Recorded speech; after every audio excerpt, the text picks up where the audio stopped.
Hello and good evening, everybody. I hope you're well. Hope you're okay, guys. Are you chilling? Are you fine? And I hope that everyone is doing well. Because look, guys, we've just come out of a lockdown, and thank God Almighty, I've got to say it has been a bit crazy for us. But I think people are sensible. People are taking it easy, right? They're not just literally running to town and into the cities, but they're taking it very, very easy. And that's how it should be. And I think we have to keep everybody safe, and they've done the right thing. This is your host, Imran Mohammed, on Creating the Conversation podcast. Guys, it's wicked that you're joining us today. And my main man, Ivan Humble, how are you doing, mate? What's happening? Oh, good, mate. Now, good. Had a good week this week. School on Wednesday, remember that was a good laugh. Had some good interaction. And then I've been doing a bit of support work this week, so haven't had really much time to enjoy the freedom as such, but looking forward to the weekend. Wicked. Man, I know this. You know, it makes it a bit more difficult for people there. But I've got to say this out there straight, guys. Guys, keep it easy. Don't run for the chops, right? Not yet. Keep it easy. Stay cool, stay collective. And that's what's going to happen. Guys, we are lucky once again to have an awesome guest. And it's no one other than the man himself, Mr. Conor Ibrahiem. This is a second-time opportunity for us to have him with us today. So I'm going to bring him straight on. And of course, you have said in the past, this guy is a film director. He's a person. He's everything. There's a lot of stuff that he does. He's an amazing guy. We're going to talk to him about his new project, which he's doing at the moment. He's also a comic writer. And guess what? I got the opportunity to read that, and it was amazing. So I'm going to bring him on. Come on, Conor Ibrahiem. Assalamu alaikum. Wa alaikum salam. Good evening. Hi, Ivan. How you doing, mate? All good, thanks. Thank you very much for accepting to, have a conversation with us this week again. I know we were talking about, there's a lot of stuff that we spoke to you about last week. It was amazing. You know what I mean? Your journey, your background, some of the projects that you've done. Before I kick it off, how's your Ramadan going, mate? It's going not too bad. Felt a bit thirsty, a couple of days in, but that's expected. Otherwise, it's going fine. It's going okay. I always tend to lose a bit of weight as well, which helps. You lose your weight. I don't. I gain weight. You know what I'm saying? Guess what it is? Now, truthfully speaking, let me share with you. In Ramadan, it's the opposite that happens. What we do, we stay away from food, stay away from water all day long. Yeah. Then when it comes down to iftari, we have a pakore, our samosa, and our kebab and everything. Do you know what I mean? It doesn't really help, does it? Well, no, you got to try, and obviously part of it is about containing ourselves. So, I'll send you some recipes over. Thank you very much, bro. You know what I mean? Second aisle. That's my recipe. Hey, I love it. Do you know what I'm saying? But I think, this is the atmosphere that's created to Ramadan. I think we've been missing the Ramadan atmosphere for a long time. Last year's Ramadan, all right, suddenly, we were in lockdown. Of course, we didn't know what we should do, what we're going to do with ourselves. Mosque was closed down and everything. Of course, in a lot of ways, we've come a long way from there. There's no doubt about that. But I think that particular experience of the social element was lost. And for me personally, because I do like my iftaris and going to people's homes and stuff. Like I know Ivan does. He definitely loves it. You know what I'm saying? Ivan, my man, has anyone told you for the iftari yet or not? Not yet. I'm still waiting. I missed out last year. I can't miss out this year. I got a feeling it's going to be a virtual one. They're going to be eating. They're going to be scoffing food, and they're showing into your face, mate. Probably come your way, mate. Come your way. It has been, man. It has been. Oh, Conor, I got to give it to you, man. I watched Faurizia. Oh, my Lord. You have hit every single spot, bro. You've done an awesome job with that. Do you know what I'm saying? I can't believe it. You've done an amazing job with it. It's like you've taken the reality of our communities and stuck it right in front of our face and said, here, watch this. This is what's happening. I've got to give it to you, man.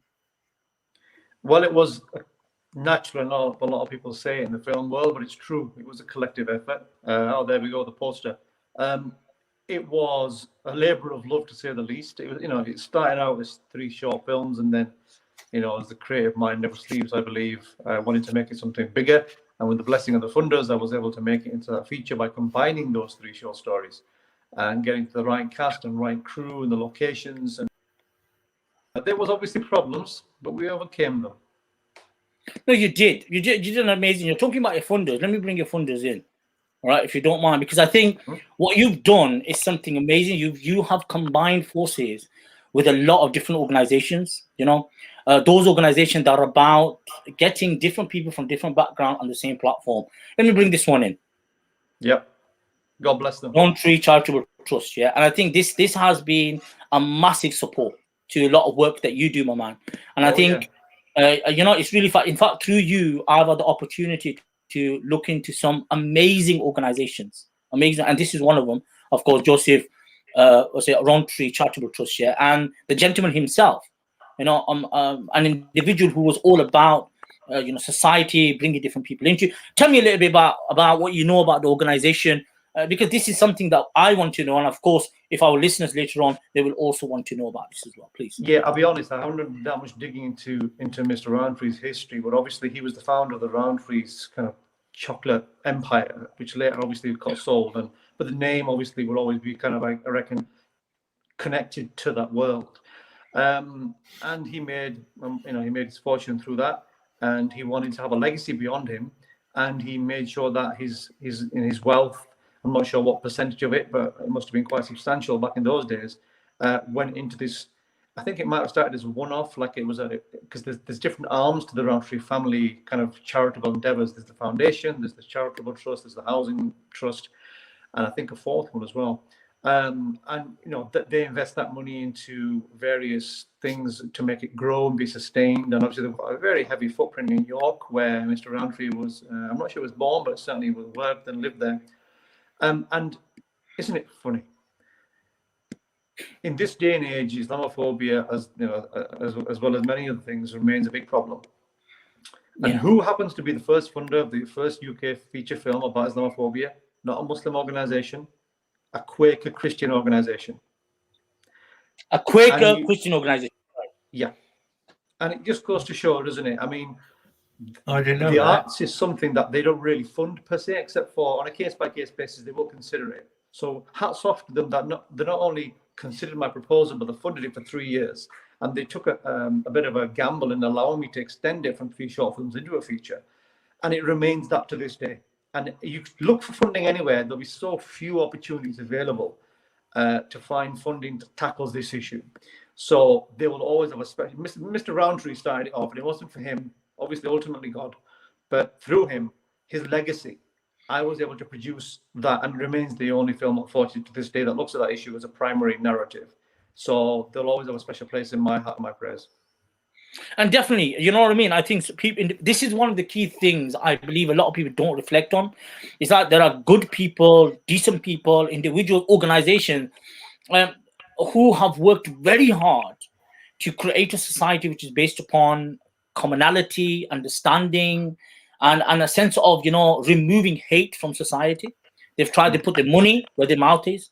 They put their money, they put the effort, they put everything in on the line, really. That's what they've done. People from the Christian Judea tradition, Hindu, Sikh, and other religious even non-religious organizations have done this. But what we tend to do sometimes as Muslims, right? I'm gonna be blunt about this, is that we don't tend to reflect over that. We don't tend to think about that sometimes. We think, look, we are Muslims, so what we do is right. Whereas there could be big time fraudsters amongst us, right? Just because they come to mosque, yeah, they're fine. No, they're not.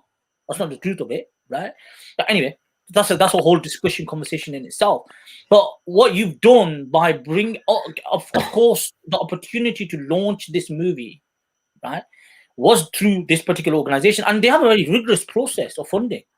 I was looking into a lot of detail about what type of, you know, work and etc. that they appreciate, and what type of funding that they do. I've got to give it to you. And I think in a lot of ways, a number of areas are being hit, right, with your particular proposal, what you had given. And I think credit to them and credit to you to go to them, really. Because you could have simply said, yeah, well, they're not going to fund me. But you didn't do that.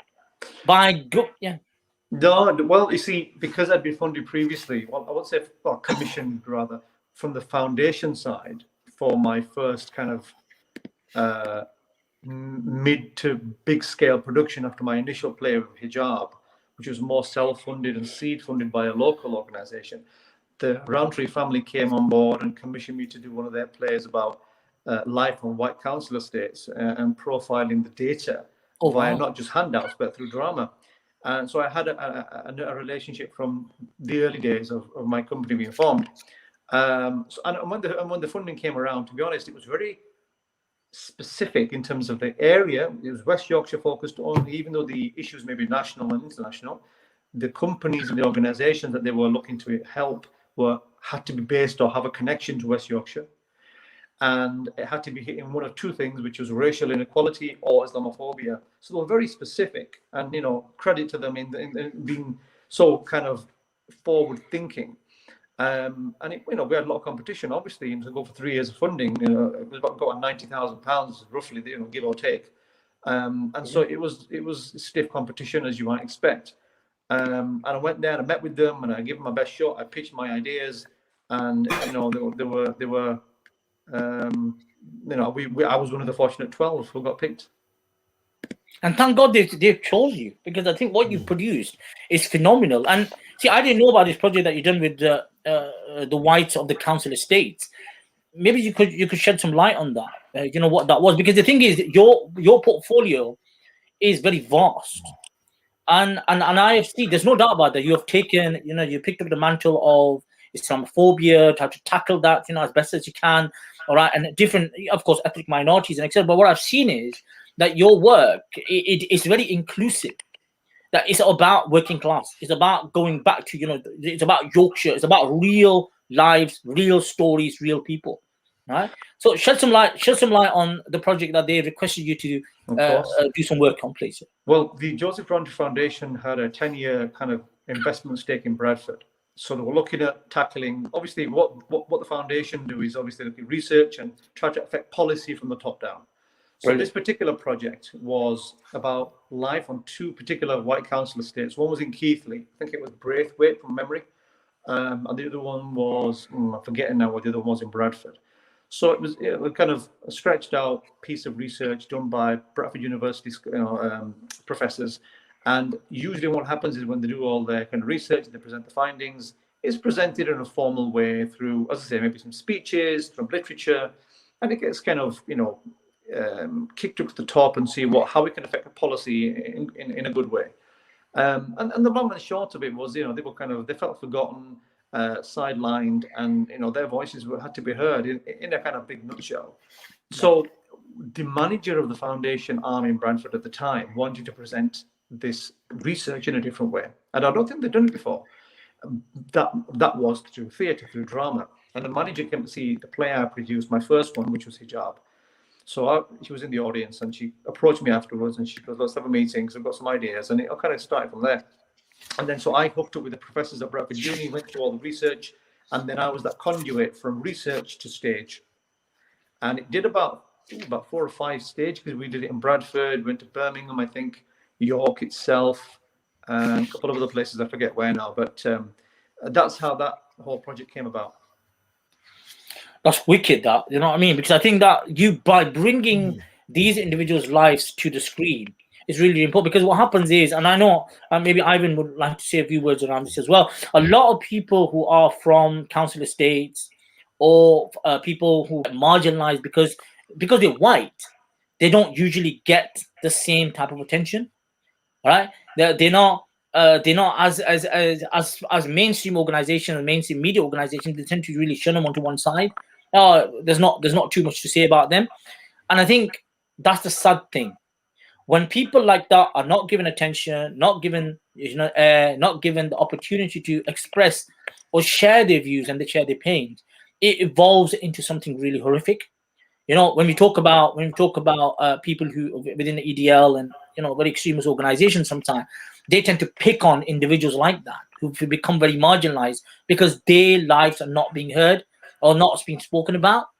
And I think independent filmmakers, of course, like yourselves, you do go out of your way to do as much as you can to support and help with that. But I think as a mainstream organization, we need to do the same. Ivan, would you want to say some words and reflections around this particular important element, really, by those people from maybe your community background don't usually sometimes get that opportunity to voice their concerns and problems.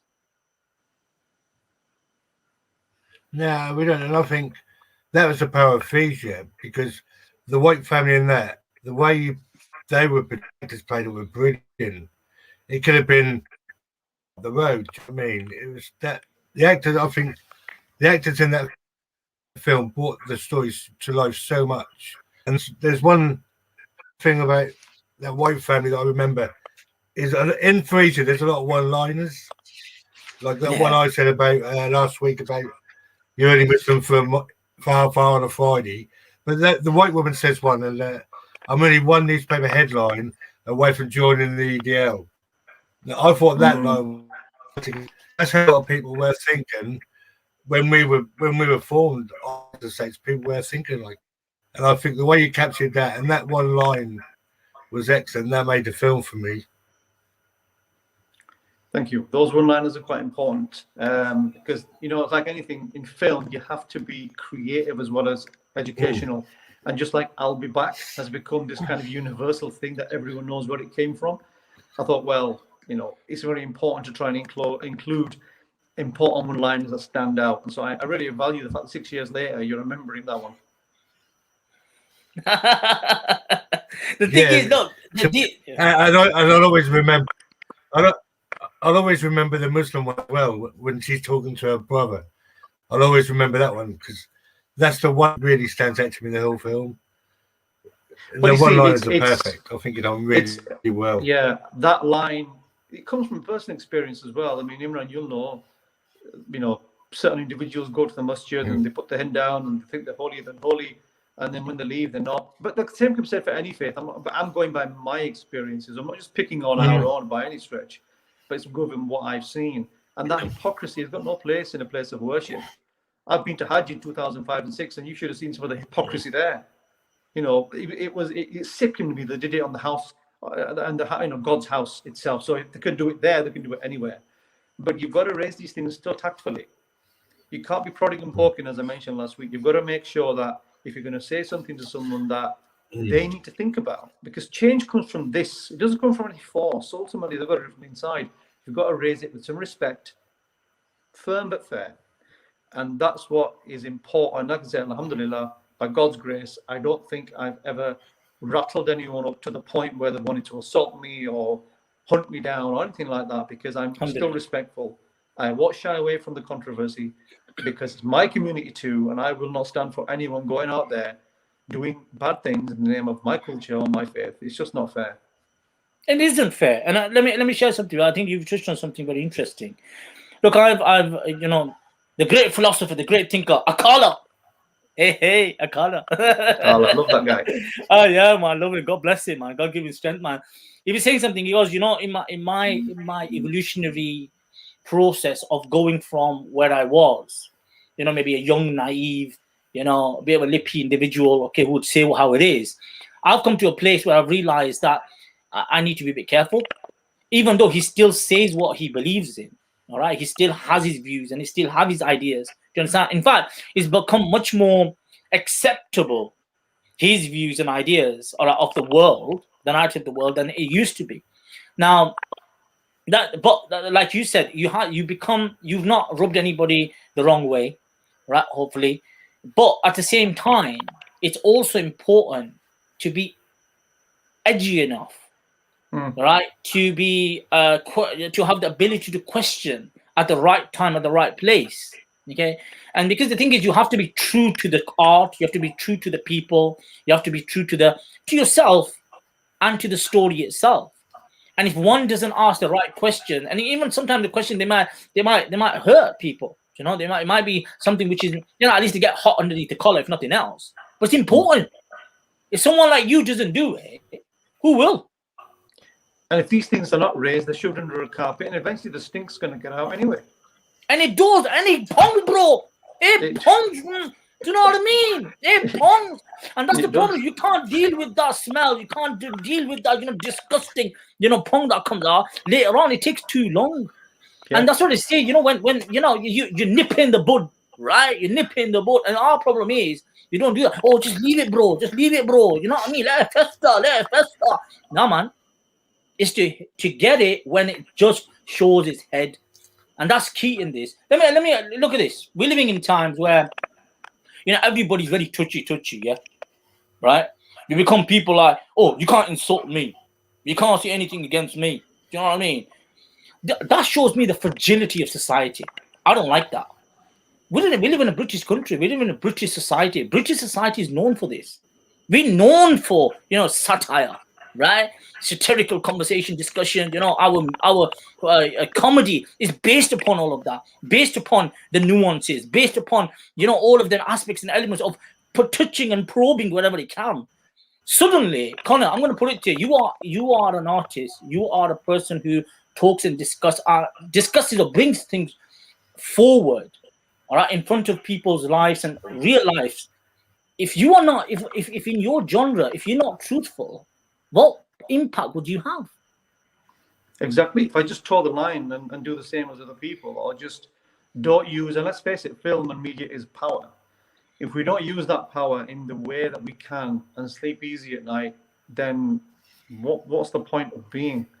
In the early days of film, cinema, the whole point was to, and it remains the case, to get stories on there. And what's the most powerful thing about story is we learn something about ourselves. We go on a moral arc, and we go from the hero or even the antagonist, they learn something about themselves.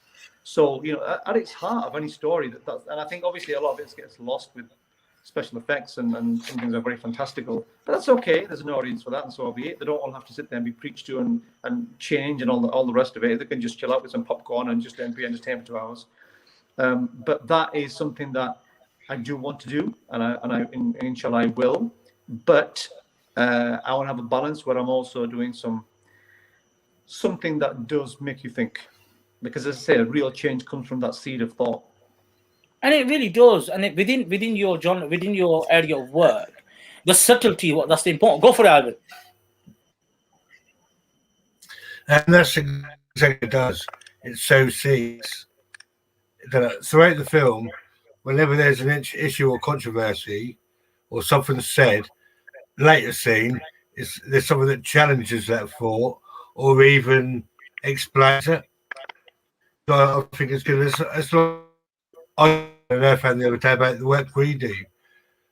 All we can do really is just sow seeds. It's up to the individuals to nurture the seeds and to learn. Do you know what I mean? And I think that's what you're good at doing as well. Do you know what I mean? Because throughout the film, you are always thinking. Because there's a couple of bits where I thought near the mark, but then because a lot of the things in that film, I used to think, oh, do you know what I mean? If I'd have watched back then, might not have changed me, but it was given me definitely a lot of people within that film. Yeah, I mean, obviously, it's great that you have those views and those thoughts. Obviously, some people in the audience, no doubt, will walk out exactly the same way they walked in, and they won't change. And that's, I'm not saying this is not a magic wand where it'll change everything overnight. But the main thing is, and that's why we also aimed it towards secondary school. I mean, it was shown in a school in Cheltenham some years ago as well. That was great. That was predominantly white middle class children. And afterwards, we had a good discussion. I said, ask me any question you want. I said, I won't be offended. Ask me anything. And it was great, because once they got going, they asked me things that I didn't think they'd ask me. And nothing was offensive.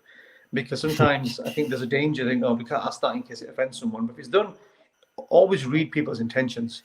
And if their intentions are all right, you can forgive them for saying it wrong. Yeah, no, but let me... Niyat is very important. Niyat is very important. I don't disagree with that. But you know what it is? I kind of look... See, I'm from the world where I want someone to say something.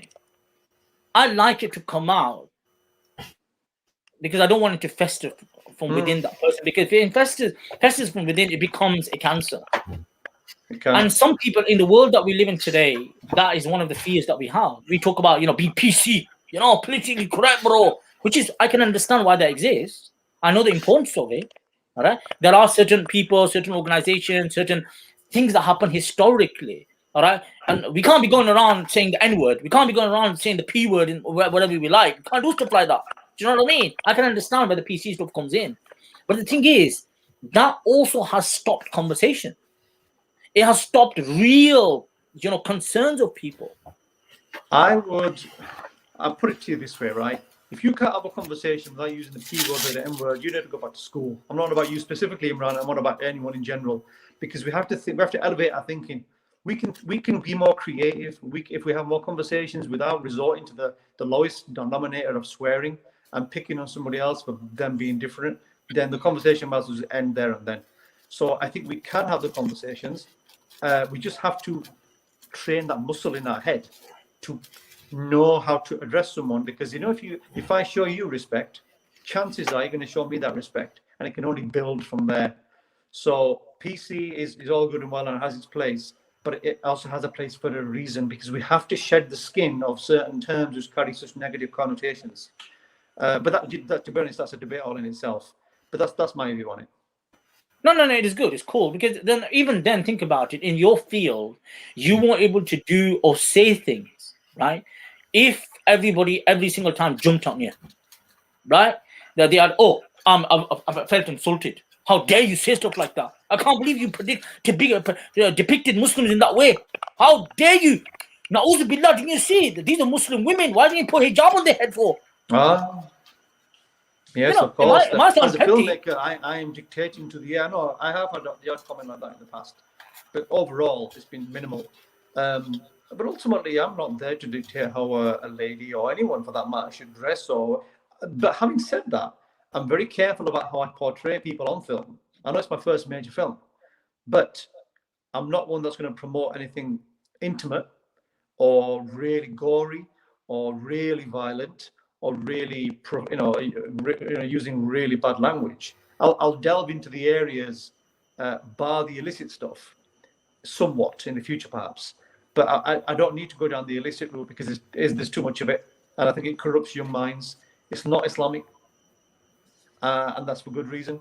So for those reasons, as a filmmaker, I would not delve down that particular route. I'm very mindful that I will make sure that the actresses in particular come across in a way where they are seen for actors and not body parts. Exactly. They are respected for their opinion and for their ability to act, not because they wear a bikini. No disrespect to any films that do that, but that's not the way I want to do it. Yeah, and that's respected. That's honored fully and completely. Now, let me share this with you. Your work that you've done, all right, touches on certain subject matters. Of course it does. And one of them was hijab. Yeah. Now, that's a very interesting piece of work that you've done. I know there's some work that you're doing, recently. There's something that you're doing at the moment in time, which we're going to talk and discuss about that. But I want you to tell me how you started to work upon the project of hijab and how it came to be. It's a good question. That conversation was born through some family friends of mine. And a lady in the family died recently. They've always got a special place in my heart. That couple, South Asian, Pakistani couple from Bradford, have been with me on, I think, most, if not all, of my projects as script consultants and just scholars in my, for me, my personal scholars. So the hijab story was born on Brother Maruf's table in a way. We wanted to, Islamic theatre, I was saying that this is the company I want to form. I want to look at these stories. And somehow the conversation evolved into that. And so why don't you start with that? Why not start with a story that is with a woman's issue, and a woman as a central character? So yeah, good idea. And it kind of was born from there. And I wanted to go down the perspective of what would the hijab say if we could talk? Everyone talks about it.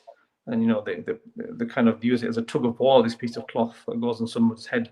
But what's the opinion of the hijab itself, if it could speak? So that was, I had the headscarf talking in a way throughout the play. And that's really where it started. Because it remains an issue every now and again. It spikes in the media for whatever reason. And you've got to start the story somewhere. And that for me was one of the kind of, at the time, one of the hot potatoes to look at as well. So why not? No, and why not? Because I think what you've done was you took the bull by his horns. That's what you've done with that particular subject matter. And like you said, sadly, it keeps on coming up every so on. Some countries ban it. Some countries, you know, the laws around it are much more, flexible. So even Muslim countries, for example, the whole debate between the difference in the way they behave with the hijab in Turkey compared to Iran, for example. Like in Iran, it's imposed. In Turkey, it was the other way around. You understand? So in the Muslim world, there are differences of opinion, and then you have the Western world where they will go hard on the hijab and the wearing of headscarves and niqabs and stuff like that, and then they will claim that, oh, this is a liberal country, it is a country of great freedom, and you may do as you please and however you want. See, it gives a really weird and not clear message to people. And that's what makes it really hard. Because a woman, which I thought was very, very interesting in Frisia as well, that the young lady that she says she starts wearing the niqab, right? And then of course she's doing it for the right reasons. Okay, do you want to share something? Do you want to share your views on that? Your thoughts on that? When the young actress, she started to wear the niqab, what had happened in the movie? Yeah, the niqab being the veil. Obviously, there was a reason that her and the family knew, but for the outside world, it's amazing how opinions are formed by a quick glance. So the reason that she wore, she was a headscarf, hijab wearing character to start with, but because she's a witness of a murder, her family are very concerned, and obviously she is herself, that if she goes out, she might be recognized by the perpetrator. So therefore, she decides that, well, the only way I'm going to get out of the house is by being unrecognizable. So that was her reason. But of course, to the general Joe public, it probably would have come across like, oh, there goes a pawn of the Muslim girl who's been oppressed, perhaps, or she's making her own decisions. But what a decision is that? That kind of thing. So my point there is, never judge a book by its cover. The old saying is so true, and probably will remain the case. Just because you see someone wearing something different, and this is not just women in veils, anything, don't assume to know the story behind it. And never should you act, i.e. never should you attack someone because they're wearing too much, or because the opposite of that, wearing too little. Never think there's an invitation for anyone to approach someone in a negative way because they're choosing to dress lightly or heavily. It's purely their choice, and they've got their reasons for it. I'm not saying everyone's going to walk around covered up because they don't want to be identified by a murderer. Of course, it's a film, but they're all going to have their reasons. And if you don't like it, fine. You're not dressed like that. Let them live as they wish. They're not insulting you. You on your decisions, me on mine. And thank you. And I think you've done an awesome job with that by depicting that, talking about that, and giving the other side of what was happening internally in the family. Because the way she relates with that man who's when they're looking onto the city, and both of them are standing there, and the way they talk to each other about it, which is really, really interesting, right? And of course you're right. People do wear certain type of clothing, they engage in certain type of behavior for different reasons, and sadly and naturally, it's not going to be possible for the rest of the world to know that. They will make their own views on why you're wearing hijab, why you say Allahu Akbar, why you suddenly have got a beard, why you suddenly go to the mosque, do you understand, regularly, right? And sadly, the world we are in at the moment within English, especially when we're talking about Islamophobia, there is a sad way of looking, a really negative way of looking at the Muslims' behavior. Suddenly, if a Muslim started to become more practicing, right, they're seen as, oh, he's becoming radicalized, or he's becoming extreme. Okay, he's more engaging with his more fundamental elements and aspects of his faith and his religion. So that means he must be, being groomed or being radicalized or whatever online. Could it not simply be, in the case of, in case of his father in Frisia as well, where the young man, of course, the actor himself, Akib himself, who acts as a young man who was supposed to go to Al-Azhar, right? He wants to become a scholar, an alim, or whatever it is, but his father's dying, and he's died. And he suddenly becomes much more practicing and much more engaged, if you per se. He goes to the masjid, he dedicates himself. Why can't that just be seen as a religious act where he needs some, consoling support? It's quite simple, my friend.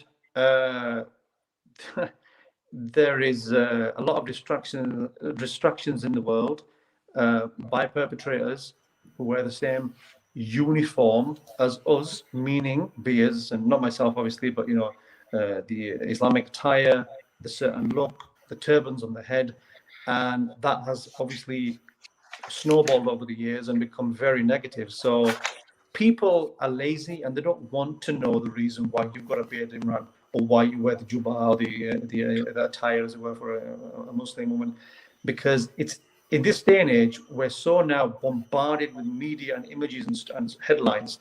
We've got not time. We have not got much time to digest what's going on behind that. So they just want to take a snapshot and think, right, I've got my information, I'm moving on. And that's the sad reality. And I think going back to the film, sitting at bus stops and talking to people, you know, that's a lost art. We need to bring that back, because face-to-face conversation can never be replaced by anything. And you can't beat that. That is the most powerful thing. And of course, our strap line, of course, is the same, creating the conversation. It is about the conversation. It's about the discussion, and in fact, it's about every nuance that's related to that particular conversation, good, bad, and ugly. That's how it works. And when you don't bring stuff out the way it should come out, let me share something with you. There's another thing. You know, you said something about people coming and watching a particular movie or particular, you know, type of work that you've done, or theater, or whatever you've done. You understand? Whatever you write, it's a little the idea of, or they might not be impacted by that, and they may walk out of that cinema hall. But what I've seen is that there was a documentary I watched a while ago around the depiction of Arabs in Hollywood, for example, of 100 years of movies. Oh, okay. Yeah. And it was so powerful, you know, it was so powerful that it had, in fact, the American psyche had been exposed to so much negative views, negative, you know, characters of Arabs and Arab people, that it was very easy for them to simply accept for America to walk into the like of Iraq, into the like of, you know, Arabia, and it had impacted that. Even though it's like you said, we'll talk about subliminally, you know, putting this information out there. But if you continue to say that these men are womanizers and they are conniving people and they sly and then this and then that, then it makes it much more easier for people to just accept. Yeah, they're bad people. You know what? We need to sort them out. So with your area of work, that's exactly what it is. We say in katra katra banta hai darya, drop by drop, that becomes a river. Do you understand? That's the reality of it, and that's exactly what's happening here. So for me, every drop that you present in this has an impact. There might be some people who may understand the whole thing. Oh wow, I didn't know this. But some people might be like, you know what? I can relate to that to a certain extent, which is enough. Even if they go back home and if there's a seed that has been sown, and that's what we started with, didn't we? Is the sowing of the seeds. Once you sow that seed, it is the duty of the individual to make sure they look after that and they help it to grow. Talking about that, I want to bring up one of your newest and latest projects that you've got. Connor, I've had the opportunity to read this, all right, and I read it. I'm not, you know, I'm from that time where, you know, Marvel comics and etc. That's the world I'm from. Okay, Spider-Man and Superman and, you know, this, that, whatever. I love all of that. Okay, and I think being 80s and 90s kids, yeah, this was something that was really inspiration, because we never had all of this, you know, stuff in our phones and our, you know, whatever type of, you know, stuff that we have today with kids, iPads and this pad and that pad. Oh my lord, too many pads. The only pad I knew, I'm saying the only pad I knew was to play outside. Oh, it didn't, bro. Our times change. They do change big time. So you have brought this up. You've started to look into a completely different area of work at this moment, and I want to bring this up. And I want to bring these I'm gonna turn it up, bro. What's going on? Ibrahiem X. The Go for it. Tell me what's going on. The Ibrahiem X, which is obviously abbreviated to the ABX, is a set of Abrahamic superheroes from the Christian, Muslim, and Jewish faith, who basically go out and stand united against the evils of the world. That's the nutshell. And it's amazing, because I think I was reading. I started to read, of course. I downloaded it. Very straightforward and easy. Just go to the website, right? That's the website, abxsuperheroes.org, guys. Yes. And if you can get there, check it out. To understand, this is one of the new projects that he's doing. But it's been inspired by someone, right? So historically, because what you're doing is very, very similar to something else that I came across more than 15, 16 years ago or something like that. It's been a long time. Called the 99 comics. Is that right? That's right. Upon the 99 names of the Prophet of God Almighty, and of course these superheroes from there. Did that inspire you? Tell me something about that. In a way, it did inspire me. I never set out to be a comic book creator or writer. Back in 2010, I was invited to a fellowship between Muslim and Jewish entrepreneurs in New York. Whilst I was there were various speakers, and one of them was a chap called Naif al-Mutawa, a Kuwaiti individual who was living in New York. And he told us a story of this set of superheroes he created based on the 99 names of God, each one having a different attribute. So the strong, the wise, that kind of thing. It was based on a kind of fictional narrative. Well, I say fictional. I think it was based on some lost knowledge from the 13th century Iraq, and he kind of tied it in. That's where the powers came from. Anyhow, I thought, wow, this is unusual to see someone from my background, going and creating something totally different, but something recognizable, because superheroes have been there from the 30s. So I got his details. I kept in contact, and the interesting thing was that, isn't it funny? He'd been pitching the idea for a few years before he made the 99 kind of more of a household name. And it was a taxi ride, I believe he was on, back in 2006, around the time of the Danish cartoon controversy.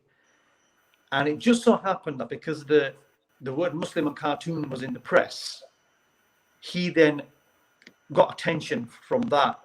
And that's how it kind of went straight into the atmosphere, based on that negative incident in Denmark. Yes. And the focus shifted. And I think he at the time was probably one of the few, if not the only, Muslim creators of cartoon characters or comic book characters. And then the rest is history, because now it's become phenomenal. I mean, it's become a cartoon series, maybe on about a film at some point, and a theme park, and all the usual trimmings you get with superhero world. Fast forward to the Joseph Roundtree project, as we discussed.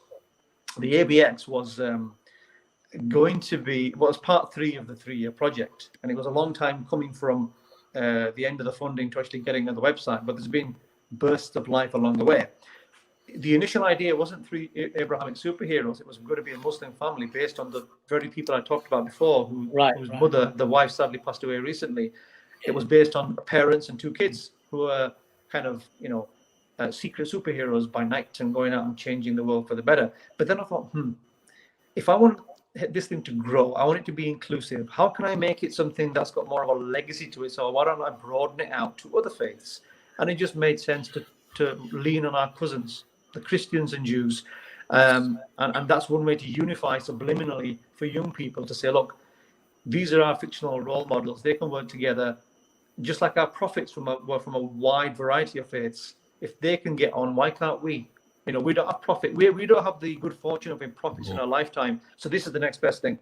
We bring them together. Imagine that was it. Another thought went through my head. Can you imagine for a second what it would have been like if the Prophet Muhammad, may Allah rest him, Musa alayhi salam and Isa alayhi salam were alive at the same time? Wow. The idea it electrifies me. So that was this is what I love about you. This is the amazing thing about the area that you're from. You can do that. You can bring that together, in a way, and in a way, that's exactly what Abraham X does. It brings that idea of these great prophets, even if there are individuals who represent their philosophies, their ideas, their religions on the same platform. Because the thing is, my brother, what you've done is the Quran says in it, Bismillah ar-Rahman ar-Rahim, that ta'alaw ala kalimatan sawa'an baynana wa baynakum. come, let's unite on a word which is common between you and us. And he's talking to the Christian, the Jews. Right? And what is that? The oneness of God. Yeah. Is oneness of God. And I thought that was phenomenal. Do you know what I mean? And because for of course, if another person was looking into this, they would say, yeah, this person has this, some weird idea that he wants to unite the world, or what world does he live in? It's all about make believe and this and that, whatever. All right, but in a way, it's not bad to think like that. Would you say? It's nice not bad to be idealistic, because at the end of the day, if you can have the other extreme, and let's face it, there are some really evil people in history. They can go to the nth degree, and you can massacre millions, you can steal billions, and you have, you have movies made about you centuries later, and there's very little in terms of punishment and justice. If you can go to that extreme, why not go to the other and start wishing for a better future? Yeah. Because I think we've all got the ability, we've all got that free will. For those of us that are able-minded and able-bodied, we've all got the ability to, pardon my French, to give a shit. But who really wants to? And for those that do, what's that saying? For evil to kind of progress, it just takes a few good men and people, I should say women, of course, but the saying is old, to do nothing. For us to sit by and do nothing. And I'm sorry, my hands are just too damn active and my mind is too active to do nothing. So this whole attempt to unify the world, it may be reaching for the stars, but hey, we landed on the moon, didn't we? Yeah, so, we did. End of the day, well, it depends who you ask, I guess. Conspiracy theories and all that. But, end of the day, you've got to aim high. Because if history's taught us anything, God's only got to pick one person. Be that a man in a loincloth in India, be that a man who's illiterate in the desert, be that a man born of a virgin in Jerusalem. Wow. He will pick anyone who he so wishes to change, long-lasting change that will be felt through thousands of years. Yeah, and still resonates with us today. Yeah, exactly. I'm not saying I'm on par with those great people, but you know what? They're role models for a reason, and we should always aim for that. Even if we don't get there, yes, it's an interesting journey. It is an amazing journey, my man. You know what I mean? It's one of the best journeys. And I've got a lot of what you can see in front of yourself is the website, all right, where you can definitely get to know exactly what Conor's doing and some of the amazing work that he's doing. Okay, Abraham X, Muslim, Christian, Jewish. It's all three united in peace. That's what the whole idea is about. And I just want to show you guys, look, this is amazing what you see in front of you. Of course, you can download the comic as well.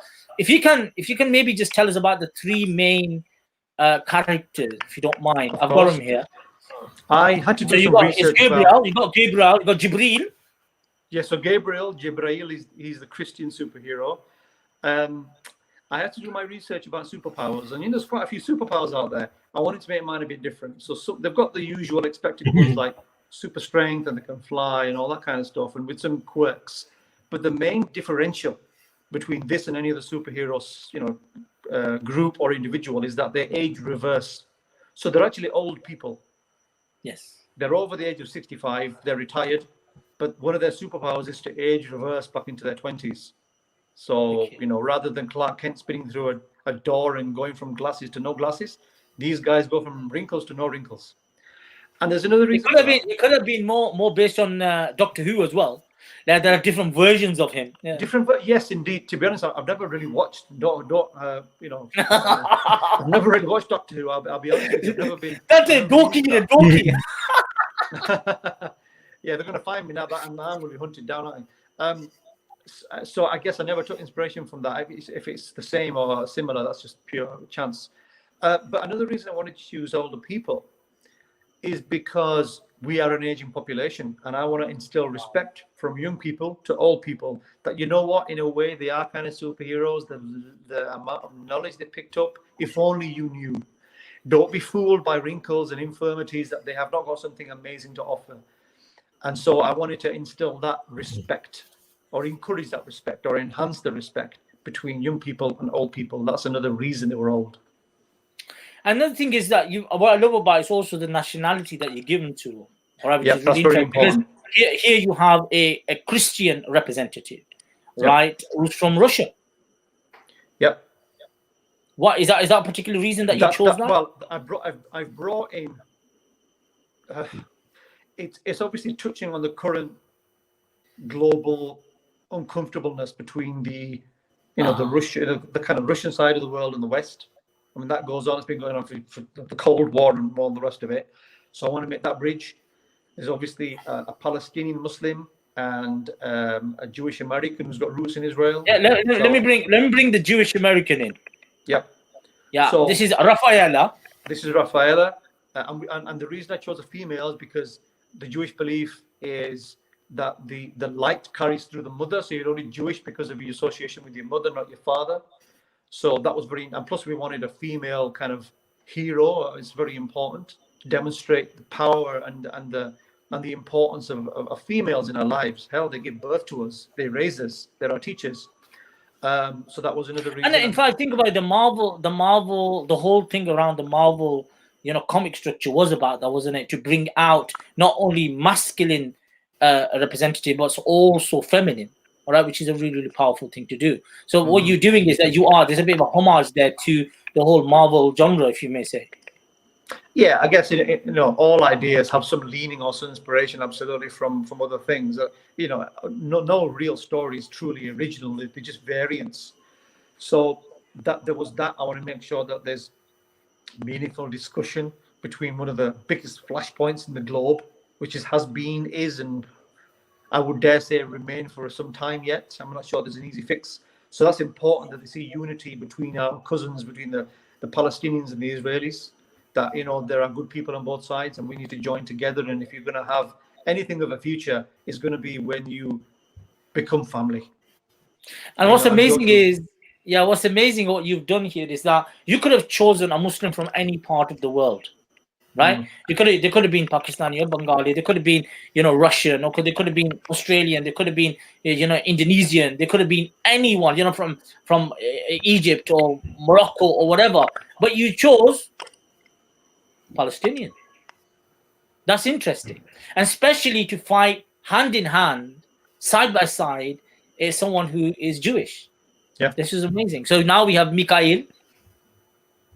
Yeah. So obviously the names are there's also thinking behind the names. So they're named after angels, and Rafaela, obviously they don't have angels that are portrayed as female, but from my research, there's a historical character in the Jewish faith, and they say Rafaela, if she was ever an angel, they would have picked her, basically because of her standing in society at the time. And forgive me, my research is years old now. I can't remember the exact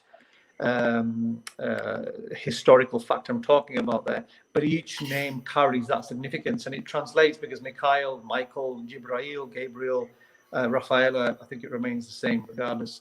And they want to be quirky, they want to stand out, they want to be recognizable. And so obviously the story just gets started. It's only 3 comics at the moment. We've really got to get into the meat and bones of it, and future ideas very much still in my head. It all depends on sales, and if we get enough sales, we can fund more comics in the future. Now, of course, these are of course representatives of the good side, but you've not stopped there. In fact, you went down giving the other side as well, because they need Nemesis. Right, and of course you have these 3 Nemesis. Which is only 2 of these are the Nemesis. I know they're all lumped together, but you have the Guardians. So Lucian is like the Lex Luthor. That she's the arch Nemesis, who's anti-faith. If anything, from Lucifer, she wants to get rid of the Abrahamics' faiths. Basically, that's her kind of goal. Now, the other 2 on the right, you've got Zyko and Masri. Those actually are human versions of jinns. So I've incorporated something that's very much an Islamic belief, but of course the idea of jinn translates to other cultures, be it call it spirits or ghosts or whatever, they've all got different names, but we believe they stem from the same source. So, and we believe, Ivan, in case you don't know, any non-Muslim listeners, jinns we believe are made from God. They live on a different plane to us. We can't see them, but they can see us, and they're made of fire. And they have certain powers, and they're good and bad. They're very much like humans in their characteristics. Yeah, if you watch, to bring that in. Yeah, but if you watch Aladdin, right, you would know that. The genie in the lamp. The genie based on the genie. Yeah, the genie in the lamp. That's what it is. Exactly, but of course, because it's been westernized, I don't think they're going to see a genie in the same way they're going to see what it really is, a jinn. And only if you think of that, because it wasn't until later in life that I realized, oh yeah, genie. And I didn't realize that. It never clocked at me when I was very young, because it's been, plucked as an idea from the Middle East, and it's been kind of wrapped around and this shoved in a lamp and all that business. But there's more to a genie and more to a genie Hollywood than that.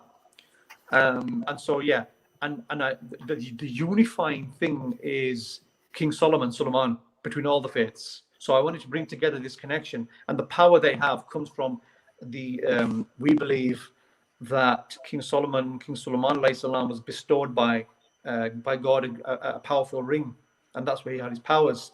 So the story is, and I'm probably giving a bit of a spoiler, but it's okay, I can do that. The ring is found, but then is instantly destroyed, and the shards of the glass disperse and embed into all the three people and the Nemesis. So you've got the Nemesis and the three goodies equally sharing power, like Superman 2.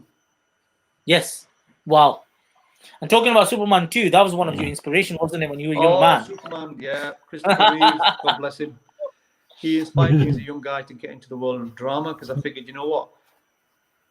Bradford down in Frizinghall was a bit boring, but over in America, Metropolis, you can get a man that can fly. I'm going there. So that's what really kickstarted my journey into the creative world.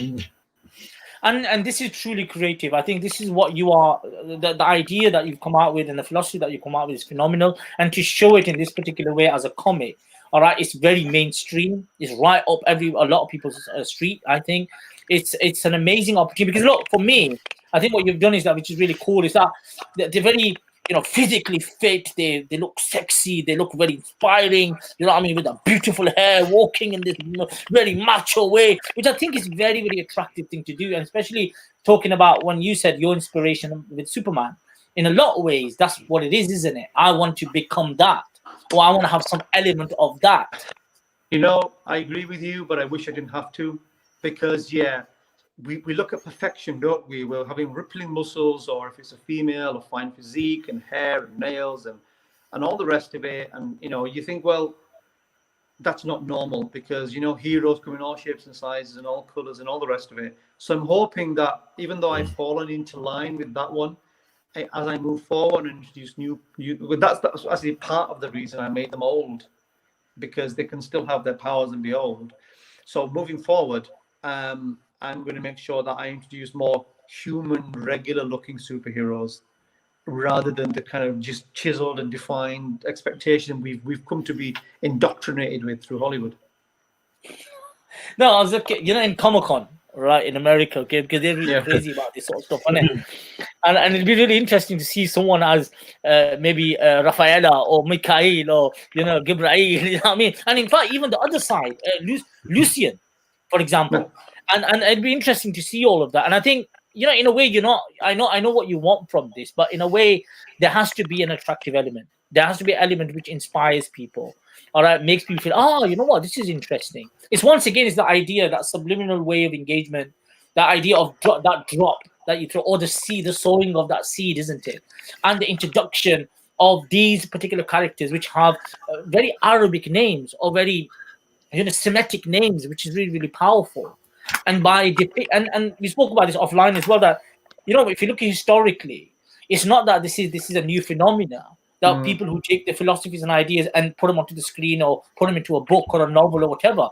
We can go back to Narnia, for example, right? We can talk about the background to all of that, which is our Christian ethos. We can talk about the Lord of the Rings, is a similar concept, all right? And of course, you spoke about Superman. And he said, when I came from the idea of that, the sun coming from the sky and etc. Shed some light on that, please. Yeah, I mean, again, it is something I discovered later in life, is that Superman was modeled on Jesus. The last son, as it were, that comes down to earth to save mankind. And it was really interesting, because I thought, they've leaned so heavily on that example, and I never knew that link. So obviously it's all fictionalized, and the names have been changed to protect the innocent. It's not Jesus Kent, it's Clark Kent. They've done all that. But when you unwrap all that stuff, I thought, well, why wrap it up? They've done that, and fine, and I love it.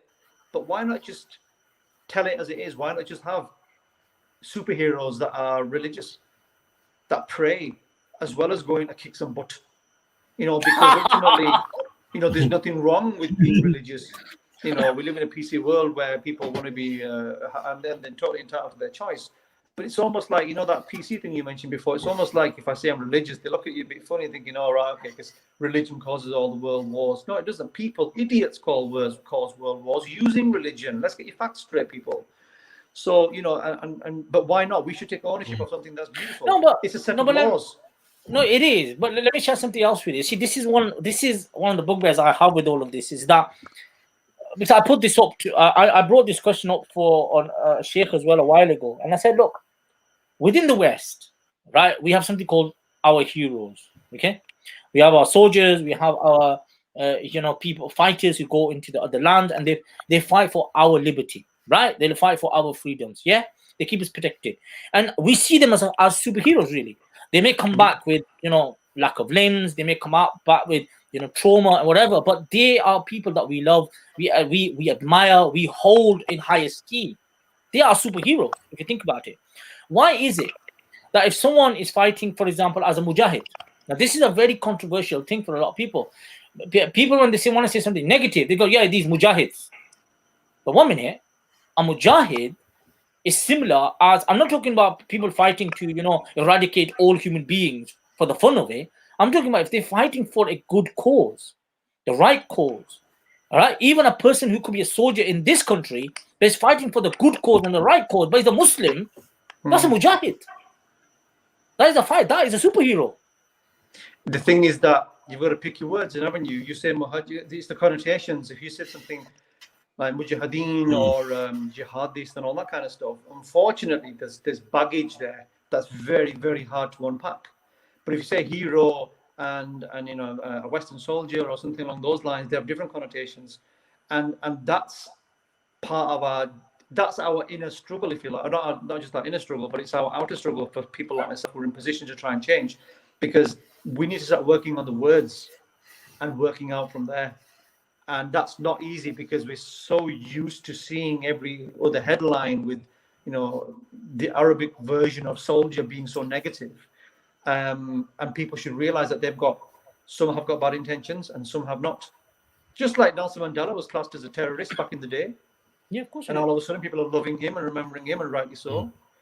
So people pick and choose. People are stupid. They're picking and choosing their heroes when it suits them. So what do? We got to make sure that we raise our kids thinking as balanced as possible, going and because they're our next leaders. Only 15, 20 years away from young people becoming our next leaders and what have you. So we've got to make sure that they've got the tools in the kit. Yeah. And the reason I say this is because we just touched on this, didn't you? Why can't there be someone who prays, who keeps fast, who does all of the thing, and then does something amazing? Do you understand? In fact, we have that every day. Normal people do that. They are superheroes. They are superhumans in someone's life. There's no doubt about that. We have doctors, we have nurses, we have people as frontline, workers. We have all these people which we see as superheroes. They are our superheroes. And alhamdulillah, yeah, go for it. You want to say something? Yeah, we're going to say it comes down to what you particular gentlemen are doing is education. I know it's a word that's been bandied around for time, and it may have lost some meaning to an extent, but it all comes down to education. Not to say that being highly educated means you're free of sin, because let's face it, I think the more brains you've got, the more corrupt you can be, not necessarily, and that's causing more problems in the world than anything else. But education in terms of respect. I don't know what happens in school these days, but are there classes out there that teaches boys and girls to respect each other? I don't know how much of a conversation that goes on, or they just display the facts and you guys figure it out. I think kids need to have that kind of little bit of insight in terms of, this is a fellow human being. They speak different, they'll talk different, they'll do everything else different from you, but that doesn't mean to say it's wrong. It's just different, and come to accept it because you're also different. So that's what it comes down to. We have to persevere with that boring word education because it's so crucial. Without that, we are enemies. But even now, for example, there has been thank God, we say dera durustai. All right, it's taken, it's so belated, but at least it's come, hasn't it? Like the inclusivity of how ethnic minorities, black communities, and etc. have been part and parcel of British history, for example. The narrative of the British history, which has been, at least it started in Wales. I know it's about Wales within the curriculum, the normal mainstream education curriculum. That's what they're doing at the moment. They're bringing that in, you know, the whole Black Lives Matter aspect and element, all right, which is highly, highly important in discussion conversation in as the Welsh narrative or as the English narrative, as the Scottish narrative, and of course the holistic narrative of the world. Whereas it hasn't happened. And people like ourselves, sometimes we feel, 1 minute, where do I fit in? Right? Who represents me? Who looks like me within the Marvel world? Who looks like me in a comic? Do you understand? How am I represented? How am I seen? Do you understand? And I've got to give credit to you, Conor, that, you know, to take that leaf from the 99 comics and of course the work that Nafi has done, Dr. Nafi has done around this, it has been phenomenal. But credit to you to look at the idea of the unification of these, you know, amazing monotheistic traditions, all right, and put them on the same platform, okay? Which is a very powerful thing to do. Which is it's not. I don't think it's daring. I think it's being sensible and real. That's what it is. Yeah, you're right. It is being sensible and real, because ultimately, after all wars and all guns and all the rest of it is all said and done, how do we reconnect? We sit down and talk, you know, because we're exhausted. You know, and that's, if people just did away with the war bit and did more of the talking bit, it happens, there won't be so much bloodshed and so much hatred carried forward from generation to generation, because there's that as well, isn't there? There's this idea that we have to hate you because our fathers hate each other and so on and so forth. Whereas, well, I've got no beef with you, you know, because I don't know you from Adam. So there's a lot to do. There's a lot, and that's why I'm so damn idealistic, because it's gone such the wrong way. You know, I'm going to aim for the stars, and I'm going to build my own rocket out of toilet roll and glue, and I'm going to power this engine myself. And if you want to come along for the ride, you're more than welcome. You know. What's that share? What's that share? What's that share? The share goes in it. I think the Islamic Bashir, it goes, मुझे मोहब्बत है उन जवानों से जो कमन उड़ाते, something I forget the words in it. It's like that what they do is that I have a lot of love for a lot of youngsters, all right, those youngsters who look towards the stars and beyond, right? So their aim is from the stars and beyond. Them are the youngsters, them are the youth I like and I love, because they do not only see the sky as their limit, because the sky is not their limit, and that's what's really, really crucial. And I think, I think you are that person. You are that individual. You say, yeah, mate, I'm not going to stick with these clouds. I'm going for the stars, mate. I'm going direct for the stars. And let me say this: you are a star. You know, I thank you very, very much. You know, Conor, we've taken a lot of your time, especially in Ramadan as well. You know, to give us that time. Now, I know we get tired because we've not ate well, or we've not been waking up at a particular time. Both of you, gentlemen, I'm going to give you a few minutes, both of you, to say a few words. But before I do that, I just want to say one thing to both of you, and especially to you, Conor, that keep up the good work that you're doing, the amazing work that you've done. It's been an honor for me, because whenever we invite a guest, I have a habit to look into a lot of work that they do. I go into a lot of depth about what they do. Hopefully, we've done justice to that as well, to yourself, in discussion and conversation. And I'm honored, because there's a lot of things I've come across just by getting to know you. And I would encourage others to do the same, because sometimes, you know, we're in a state of hopelessness. We think, 1 minute, who's doing this and who's doing that? Who's picking up this mantle and who's picking up that mantle?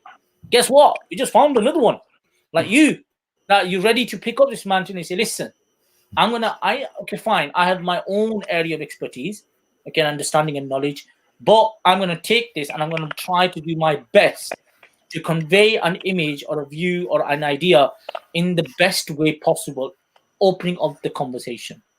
Conor, my du'as are with you, my prayers are with you, and hopefully whoever watches this, listen to this, and many of your other work as well. Do you understand? Because I would love you to be recognized even more for the work that you're doing, and you keep on doing the work and support that we can give you as well, hopefully, as much as we can.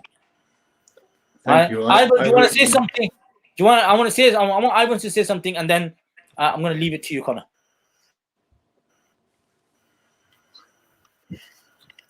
Yeah, Conor, thanks for a great one on the show again. It's been a really thoughtful and interesting conversations the last couple of weeks.